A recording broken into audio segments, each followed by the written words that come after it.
Hoje em dia, talvez muitos nem parem para pensar sobre isso. Afinal, basta olhar para o alto e ver um avião cortando o céu. Mas houve um tempo em que isso não era assim e que muitas pessoas queriam ter a capacidade de voar dos pássaros. Pois é, a dedicação e empenho de cientistas fizeram com que a gente pudesse voar. Mas como é mesmo que conseguimos fazer isso? É simples colocar um avião a centenas de quilômetros de altura com mais de 200 pessoas a bordo? Vamos fazer essas e outras perguntas na conversa com o professor do curso de Engenharia Aeronáutica da USP São Carlos, Marcelo Faraco. No De Cara com Feras, que começa agora.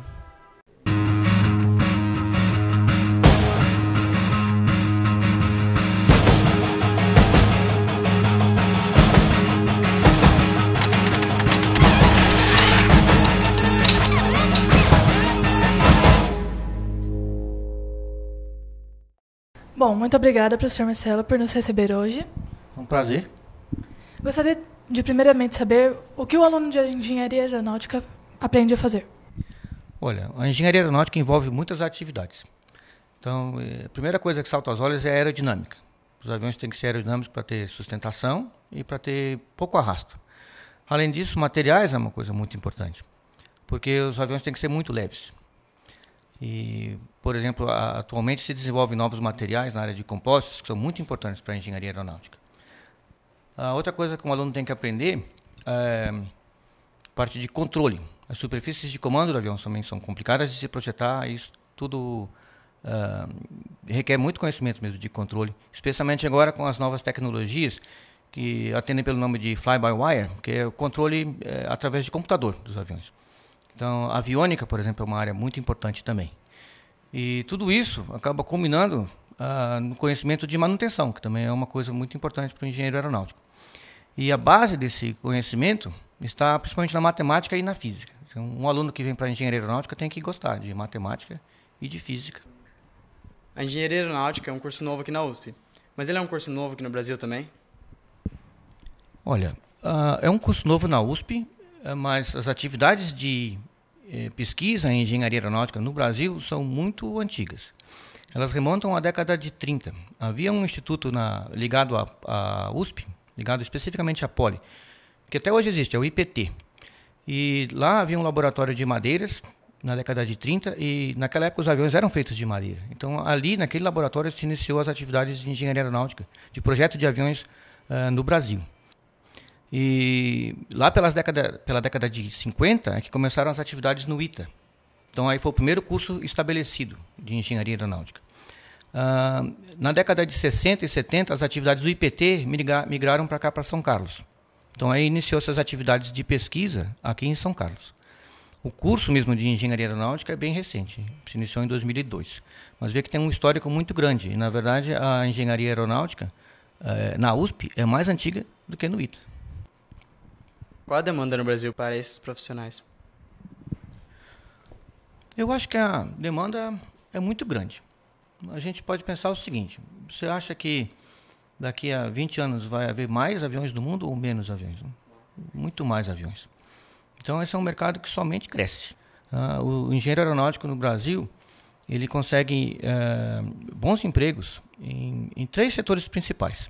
Existe o setor de projeto de aeronaves, que principalmente a Embraer e as suas empresas coligadas, por exemplo, a Neiva. Mas tem outras empresas menores que também empregam engenheiros aeronáuticos para projeto. As companhias aéreas também precisam de engenheiros aeronáuticos. Praticamente todos os aeroportos, mesmo que sejam pequenos, precisam de um engenheiro aeronáutico responsável pelo aeroporto, inclusive, e pela manutenção daqueles aviões. E o processo de certificação de aeronaves, existem órgãos nacionais, órgãos brasileiros, federais em geral, que regulamentam toda a atividade aeronáutica. E para isso também são necessários engenheiros aeronáuticos. E qual a área da aeronáutica que está mais em ascensão atualmente?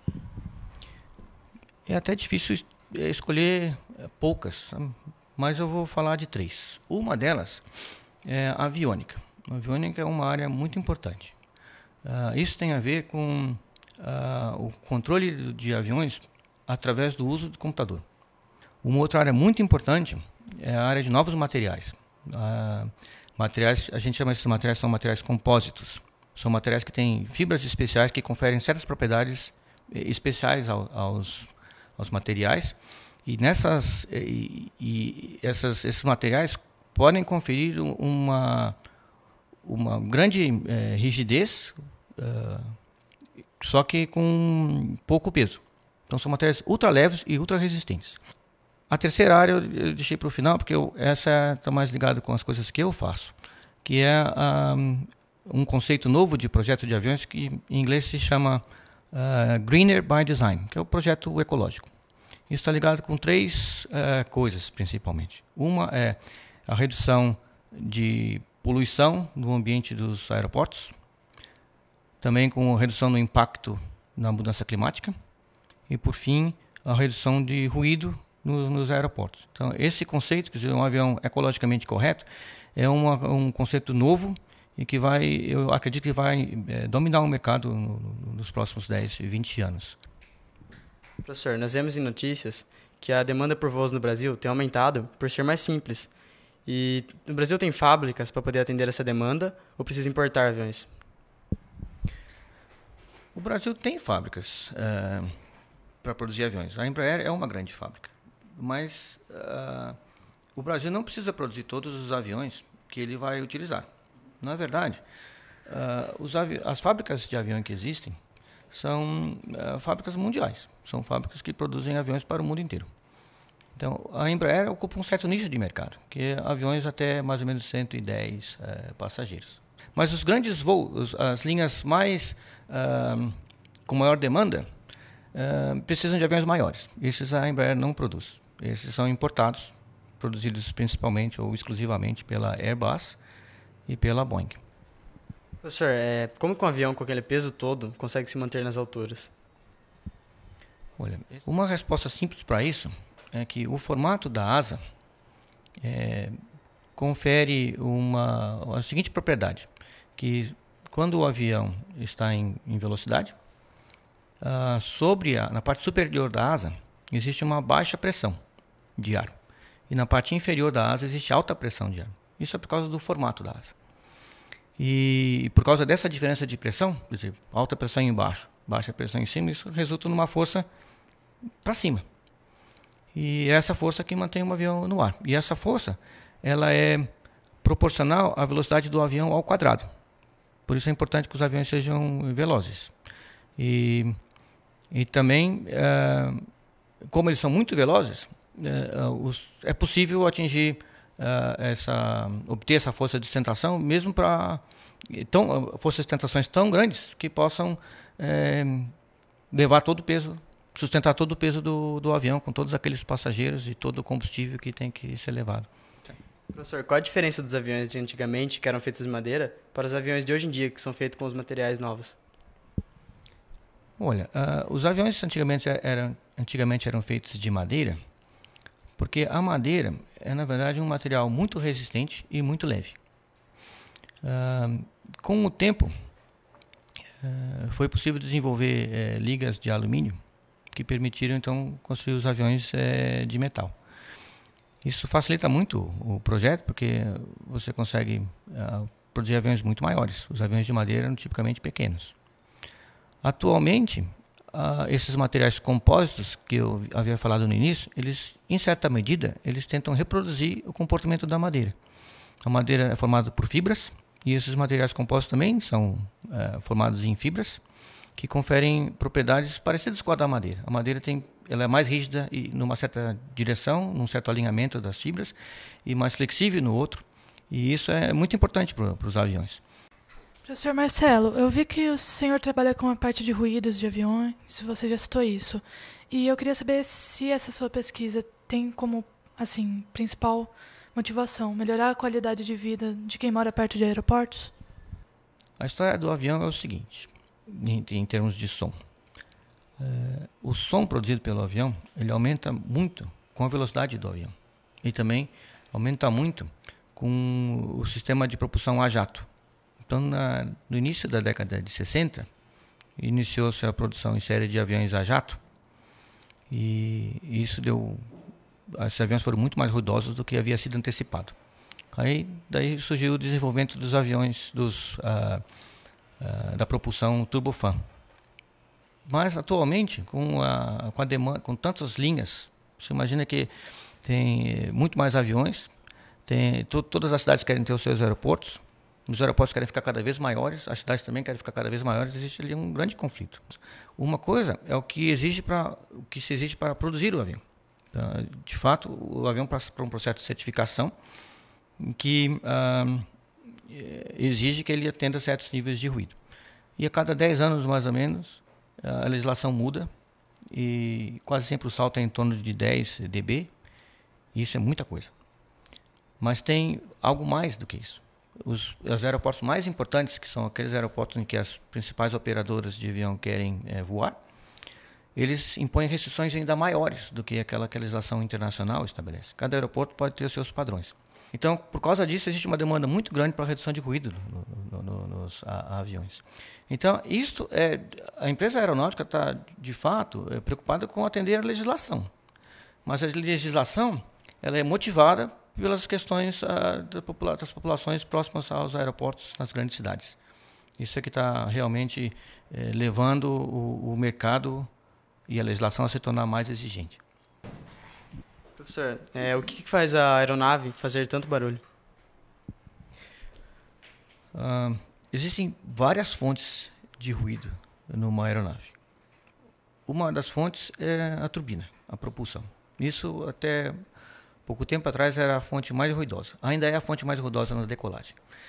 Mas o fan, que é como se fosse uma hélice, que está acoplada a essa turbina, também gera ruído.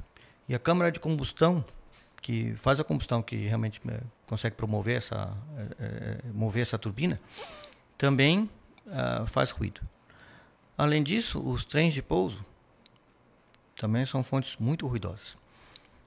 Existem outros dispositivos, não sei se vocês conhecem por esses nomes. Na asa existem dispositivos que a gente chama de dispositivos de hipersustentação, que são flaps e slats. São certas partes da asa que até se movem quando o avião está decolando ou pousando. Isso também é uma grande fonte de ruído.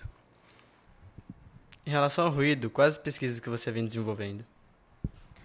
Eu atualmente estou muito dedicado à pesquisa na área de hipersustentadores. Ruído gerado por hipersustentadores. Esse trabalho envolve experimentos em túnel de vento e simulações computacionais. A ideia por trás disso é ainda entender como é que esses dispositivos, no caso o SLAT, como é que isso faz som. É um instrumento muito complexo e existem grupos no mundo, a NASA, a UNERA e a JAXA, que é uma instituto de pesquisa japonês, assim como o ONERA é um instituto de pesquisa francês, e nós também no Brasil estamos tentando entender como é que o som é gerado no SLAT. E a gente faz experimentos e faz simulações computacionais tentando reproduzir os resultados experimentais.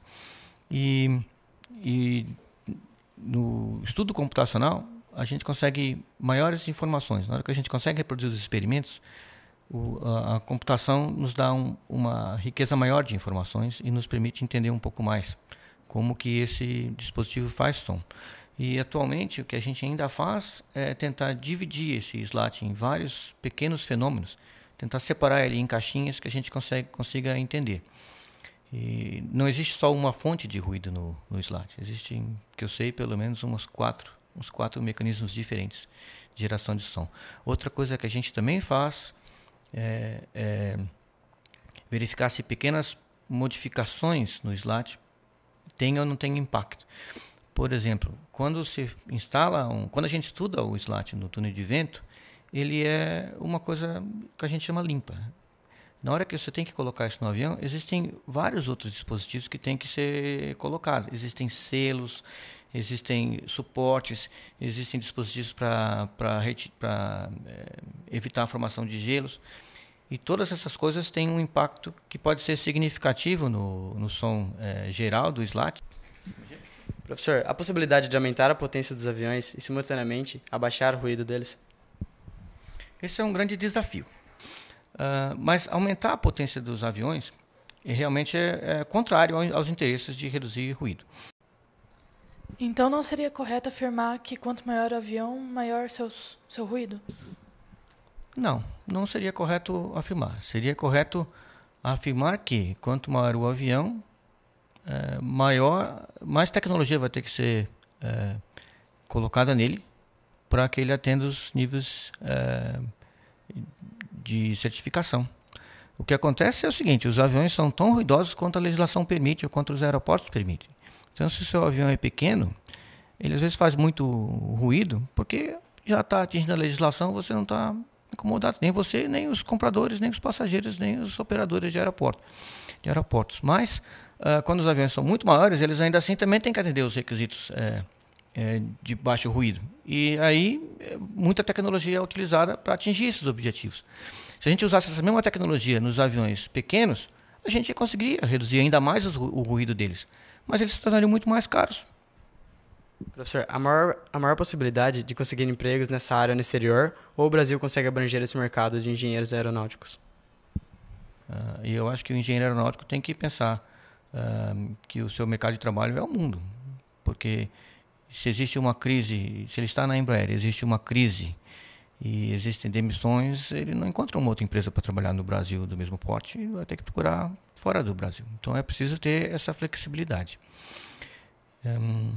Mas outra área que também absorve muitos engenheiros aeronáuticos é a indústria de manutenção aeronáutica, né? Baseada basicamente nas companhias aéreas. E isso também cresce vertiginosamente, eu diria. Acompanha o crescimento do mercado, né? E eu acho também que ali é necessário um maior contingente de engenheiros aeronáuticos. Os órgãos de certificação nacional, a ANAC, órgãos dessa natureza, também precisam de mais engenheiros aeronáuticos. Empresas como a Petrobras poderiam se beneficiar de engenheiros aeronáuticos por causa do conhecimento em aerodinâmica e hidrodinâmica. E existem já alguns engenheiros formados na USP que trabalham lá. Muito obrigado, professor, pela sua entrevista. Foi um prazer conversar com vocês e poder responder essas perguntas. E até o próximo De Cara com Feras.